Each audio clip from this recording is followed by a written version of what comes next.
blog চেনেলত গাঁওখন উঠি গ'ল হলে হলে হলে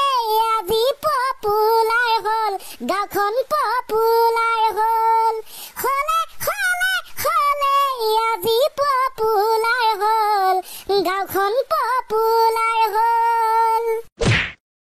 ওই ব্লগ চেনেলত নামটো উঠি গ'ল ৰ বাপেকে ফাৰ্ষ্ট টাইম বহি লওঁ বহা হৈ গ'ল হৈ গ'ল আছিল ছাৰ একা বেকা কেঁচালি গাঁওখনৰ কথা বঢ়িয়া বঢ়িয়া তো ছাৰ আজি আপোনাৰ ওচৰলৈ লৈ আনিছো পুনৰ এটা গুৰুত্বপূৰ্ণ বিষয় ভাতৰ লগত মানুহে শাক চব্জি খায় নৰেন্দ্ৰ মোদী ডাঙৰীয়াই এতিয়ালৈকে কিয় বাৰু বিয়া পতা নাই ঐ কৃষ্ণ তই একেবাৰে উপমহলত পালিগে যে কেনে ছাৰ ঐ গাই জানিবলৈ মন নেযায় নে ভাৰতৰ আটাইতকৈ ডাঙৰ ব্যক্তি আটাইতকৈ ডাঙৰ মুৰব্বীজনেই বৰলা কথাটো বাৰু তহঁতি মিছা কোৱা নাই আৰে ছাৰ আমিনো সঁচা বাহিৰে মিছা কেতিয়া কওঁ আমাৰ প্ৰধানমন্ত্ৰী ডাঙৰীয়া মতে দে ছাৰ তেখেতে মানে এই কথাটো কৈছে বোলে বুঢ়া হৈ মৰি যাম প্ৰয়োজনত ৰাইজৰো গালি খাম শুনি শুনি শুই যাম সাতটা চিংগাম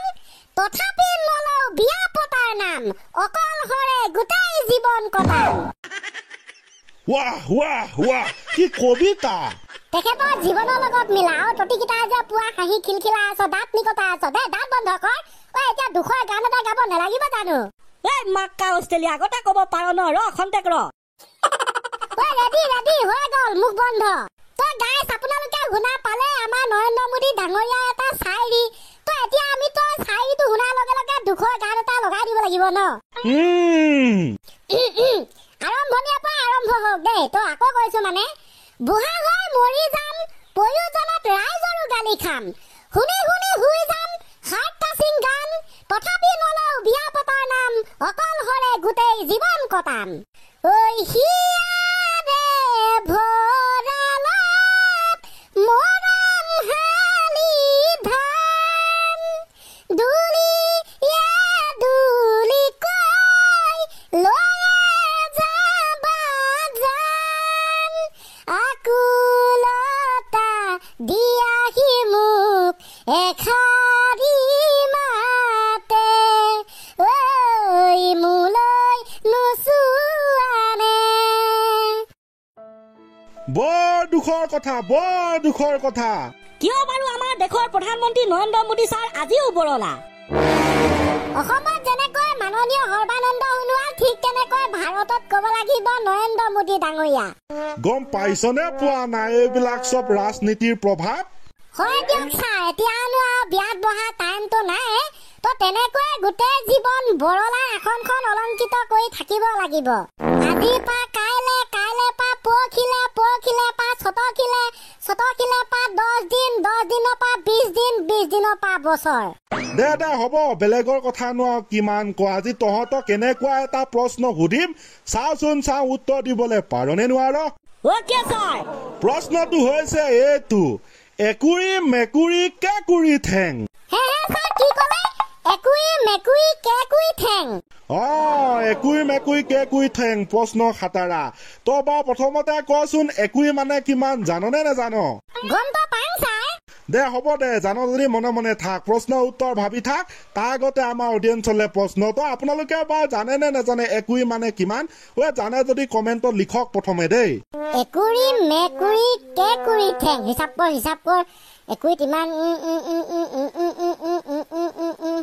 আগৰ মানুহবিলাকে বাৰু জানিব কিন্তু আজিকালি বহুত ষ্টুডেণ্ট ল'ৰা ছোৱালীয়ে গম নাপায় একুৰি মানে কিমান এক কুচি মানে কিমান এক ডজন মানে কিমান দেখিছো তো আমি বহুতেই নাজানে আজিকালি ল'ৰা ছোৱালী বিলাকে মানে চবে নাজানে বুলি কোৱা নাই যিসকলক নেকি নিজৰ পেৰেণ্টছে শিকায় আজিকালিতো স্কুলত নিশিকায় এইবিলাক তো সেইবিলাকেহে জানে মানে এক ডজন কিমান একুৰি কিমান এক কুচিত কিমান থাকে তো এক পোনত কিমান থাকে সেইবিলাক বহুতেই গম নাপায় আগতে সেইবিলাকহে হিচাপ আছিল বাৰু তহঁতে একুৰি মেকুৰি কেকুৰি ঠেং তাৰ উত্তৰটো দে প্ৰথমে হ'ব দিয়ক ছাৰ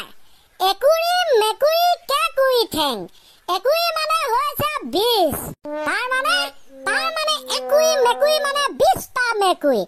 আৰু এটা মেকুৰি ঠেং থাকে কিমান এটা মেকুৰি ঠেং থাকে 4টা য়েছ ইমানলৈকে ঠিকেই গৈ আছে যদি এটা মেকুৰীৰ 4টা ঠেং থাকে তেনেহলে তোমাৰ হৈ যাব 4 দুগুণ 8 অৰ্থাৎ 80টা ঠেং মানে একুই মেকুৰীত 80টা ঠেং 20টা মেকুৰীত 80টা ঠেং কিন্তু আমাৰ প্ৰশ্নটো আছিল একুই মেকুৰীৰ কেইকুৰি ঠেং ওলাই আছে দেখোন একুই মেকুৰী যদি 80টা ঠেং হয় আৰু এক কুইত যদি 20 থাকে তেনেহলে একুই মেকুৰী হ'ব 4 কুৰি ঠেং কাৰণ 2 4 গুণ 8 ইয়া খুব সুন্দৰ অতিপাত সুন্দৰ হৈছে নে চাই একদম বঢ়িয়া হৈছে তহঁতি গম পাই গলি যে একুই মেকুৰী 4 কুৰি ঠেং আপোনালোকে গম পাইছিলে নে একুই মানে কিমান যোনে গম পায় সি বা গম পাব নজনাটোনে কোনে গম পাব তো আপোনালোকে গম পালে আজি যিহলে গম পোৱা নাছিলে একুই মানে কিমান দে তেনে বাৰু ঠিক আছে ন আজিলে আৰু এনেকে সামৰি থৈ দিব লাগে আৰম্ভণিতে আছিলে তোমাৰ কি বোলে এইটো আমাৰ কি হৈছিলে আৰম্ভণিতে আছিলে বুঢ়া হৈ মৰি যাম প্ৰয়োজনত ৰাইজৰো গালি খাম শুনি শুই যাম হাৰ্ট টাচিং গান তথাপি নলও বিয়া পতাৰ নাম অকলে অকলহৰে গোটেই জীৱন কটাম কি কবি আৰু বৰ বেয়াকে দিছ তহঁতৰ কথা শুনিলে হেনো প্ৰধানমন্ত্ৰী ডাঙৰীয়া হেনো নটিচ পঠাই দিলে হেনো এইকেইটাক বোলে হেনো জেলত ভৰাই দিব লাগে তেতিয়া বাৰু তহঁতি কি কৰিবি হয় আজিকালি যিটোহে পৰিস্থিতি কৰি দিব পাৰে দেই তেতিয়ানো কি কৰিম বাৰু উপায় নাই নহয় ছাৰ দে সেইবাবে গলো ইমানখিনিয়ে যথেষ্ট ইয়াতকৈ ওপৰলৈ নাযাবি দেই যালে দিগদাৰ আছে মই কৈ দিলো এতিয়া তহঁতৰ কাৰণে দিগদাৰ আমাৰ কাৰণে দিগদাৰ বাৰু তেনে দে আৰম্ভণি গীতটো মাৰি দে ক্লজিং ওকে ছাৰ একা বেকা কেঁচা আলি ধূলি উৰুৱাই